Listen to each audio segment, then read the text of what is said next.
année yi des duñ la gaaw a confier waat ay médiation et Sénégal dafa yàgg di gagner ay médiation aussi. Alors dinañu ñëwaat léegi ci Trump ci par rapport ak suñu projet d'environ 300 milliards bi nga xamante ni fu mu nekk nii dañ koo dakkal dañ ci ñëw léegi mu nekk annonce bi nga xamante ni le PM Ousmane Sonko amal na ko ci bi muy amal liggéey lundi démb li nga xamante ni moom moo di deuxième phase du projet. Eau potable pour tous en milieu rural bu nekk un projet en tout cas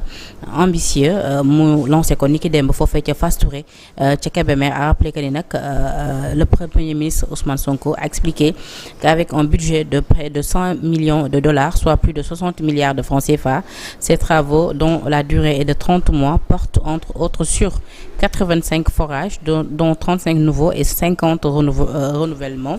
89 châteaux d'eau dont 35 nouveaux et 54 renouvellements, 5 unités de potabilisation et de traitement d'eau de surface, 1450 km de réseau, 85 équipements d'exor complets, 5250 compteurs de renouvellement, 18200 branchements particuliers, 300 bornes fontaines, 85 abreuvoirs, 70 potences ak 235 unités de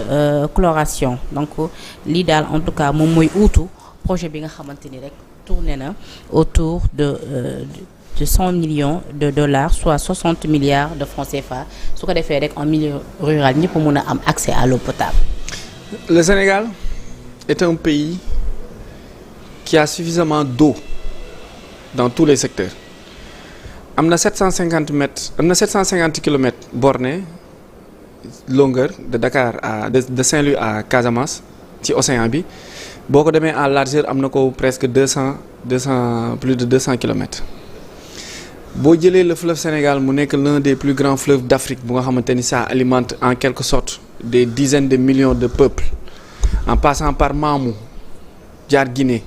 remonté jël Kédougou jaar le Bafing et le Bakoy ñu koy wax le Falémé muy alimenté côté Kidira Bakel Kaay le Mali remonté vers Mauritanie wàcc embouchure sa bëlba mooy fi dex gi géej gi daje. Le Sénégal perd presque plus d'1 milliard de mètres cubes d'eau chaque année qui se déverse dans l'océan Atlantique. Mënuñu ko arrêter. C'est quoi le problème? Si on parle du problème de l'eau au Sénégal, le président Macky Sall avait initié en quelque sorte benn projet pour ñu désaliniser géej gi mooy ñuy li alimenter Dakar au lieu que ndox mi di jógee Lac de Guiers ñu koy pomper di ko awli ci ay tuyau muy xomaat di xuur di mel lu chocolat di am panne Kër Momar Sarr tuyau bi toj Dakar panne ndox du ñu am lu ñu alimenter mu ne am na lu ko gën a gàtt ici à Cambérène tout près mën nañ def benn usine de dessalement di manque ci ndoxu géej gi di ko filtrer mooy dindi xorom bi alimenter ko pour ñu ciy mën di naan. Maintenant c'est un projet bien handicap bi mooy fi nga samp usine ndox bi ci biir géej gi xorom ba fa mu koy bàyyi fa muy des day lakk lépp lu fay dund mooy day wàññi production en pêche jën yi mais aussi day yàq algues yi ak yenn fruits de mer yeeg yooyu noonu. Maintenant am na lu ko gën a gaaw mooy mën nga utiliser napp bi am na bu jege am na beneen bu nga xamante ni ci suuf la nekk dafa sori. mais bi nekk ci kaw mën nga ko jël parce que Dakar Sénégal dafa nekk ci pente. Looy gën a génn ngay seetlu ni da ngay gën a yéeg looy gën a dem da ngay gën a yéeg ba vers l'est vers le centre da ngay gën a yéeg plus ngay dem ci booru géej gi à Dakar plus nga sentir ni Sénégal dafa nekk ci pente. Maintenant nekk boobu mu nekk ci pente mooy waral ni filtre bi ndox mi ruissellement bi day am doole maintenant fan moo am problème mu ndox avant ñu fay yegsi tey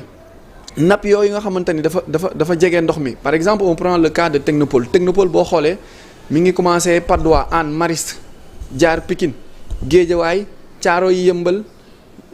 Malika Kër Massar Apix bande boobu continuer nit ñi ñoo tabax ci kaw Technopole bi parce que Dakar dafa amoon Sénégal dafa amoon sécheresse yooyu amoon moo taxoon ndox mi wàcc nit ñi sëkk dëkk moo tax ngay dégg ay quartiers yu mel ni waxi naan parce que danoo sëkk dëkk. Maintenant sëkk dëkk boobu noonu bu ndox mi ñëwaatee mooy waral quartiers yooyu ma la limal bu nawet bi ñëwee ñuy dëkk ci kaw ndox. parce que bande boobu noonu mi ngi daggee Saint-Louis jaar Lompoul jaar mooy fi tali Apix bi jaar wàcc ba Technopole bi ngeen di gis Pikine ba Technopole bi wàcc bi ngeen di gis Pikine jàpp Patte d'Oie ak les Niayes. Donc d'ici quelques années si on règle pas le problème de l'eau qui se déverse dans l'océan Atlantique diggante Guet Ndar Langue de Barbarie jàpp Lompoul day xar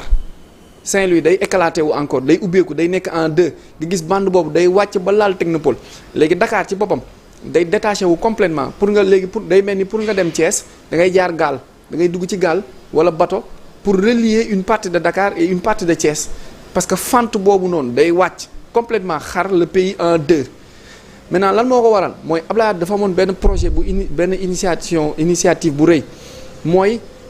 alimenter li ñuy wax canal du Cayor mooy nga jaaree ko Matam Ourossogui Kanel jàpp Ferlo Gossas Touba partie boobu moo gën a wow léegi au lieu que ndox mi di tuuru chaque année di dem di versé wu ci géej gi mu dagg ko mu mel ni lu ko arrêté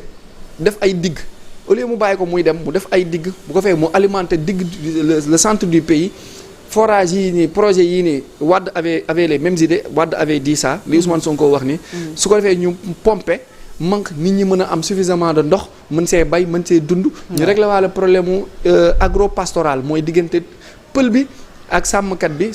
ak baykat bi ñu mën di régler seen problème yi nag yi am fu ñuy naane nit ñi am fu ñuy bayee donc si on règle ce problème si on règle pas ce problème d'abord avec OMVS organisation pour la mise en valeur du fleuve Sénégal mu xam ne dëkk bu ne da nga am quantité ndox boo war a jël Mali am na lu mu war a jël Mauritanie am na lu mu war a jël Sénégal am na lu mu war a jël Guinée am na lu mu war a jël du ko mu neex nu la neex nga koy jële bien vrai que Mauritanie population 4 millions lan Sénégal 18-20 millions lan donc en termes de rentabilité certes Sénégal mooy gën a soxla mais du Sénégal nu ko neex lay amee droit pomper ndox mi bàyyi ko ci kii même bu fekkee Mauritanie ay giléem lay wëgg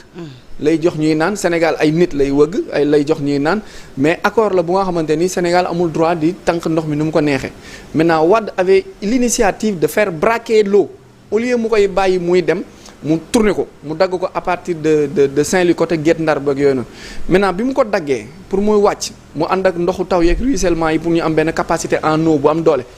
reboor yi mi ngi mel ni fu ndox di jaar nga defar digg fi ndox di jaar boo fattul weti boor yi boo ci deful ciment bu saf nga fatt ko frottement bi ndox bi di def day dagg digg bi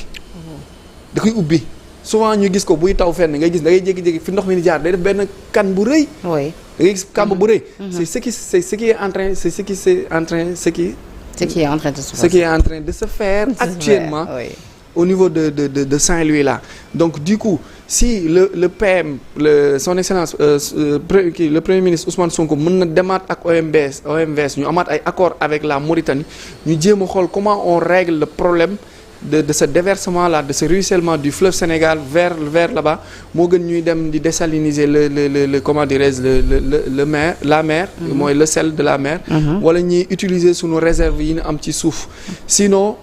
facteurs yu bari dina xew dans l'avenir et que du baax si su ma la comprendre bu baax projet bu ambitieux la naam bu baax la ci ñi nga xamante ni ñoom ñoo nekk ca kaw ga wante li ko jiitu mooy li nga wax nii lii nii mooy jiitu avant ñuy bëttum forage ak yooyu qu'on règle d'abord le milliard de mètres cubes d'eau qui se verse chaque année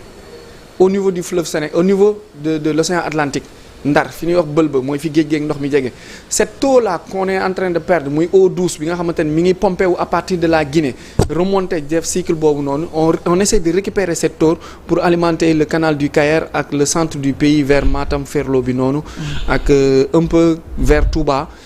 parce que foofu aussi gën na soxla na ndox mu baax parce que ñoom seen ndox au centre côté Kaolack beeg yooyu dafay am benn fluor su ma jumul wala chlore bi lakk seen bëñ yi moo tax ñu leen di tooñ ku fa juddoo ñu naan la nga am bëñu Kaolack ainsi de suite alors que le fleuve Sénégal peut régler suffisamment ce problème qu'on a fleuve Gambie aussi mën na alimenter le sud la Casamance n'a pas un problème d'eau l'est du Sénégal n'a pas un problème d'eau habitation bi moo bari au niveau de Dakar ak à l'ouest du pays le centre est un peu sec donc foofu la ñuy alimenter en eau et on règle le problème définitivement ñu jàll ci beneen côté maintenant ñi nga xamante ne dañoo dëkk ci kaw technopole bi ñaay continuer ñaay bi mi ngi commencé Patte d'Oie ba Apix loolu lépp booy xoole mooy technopole Pikine bi nit ñee ko dagg ay Guédiawaye Nimzatt Pikine ginnaaw raay Diamaguène Sicap Mbao Thiaroye Yëmbal Malika Kër Massar Apix Tivaouane Peulh ci kawam lan dëkk loolu mooy waral ni bu tawee secteur yooyu noonu day taa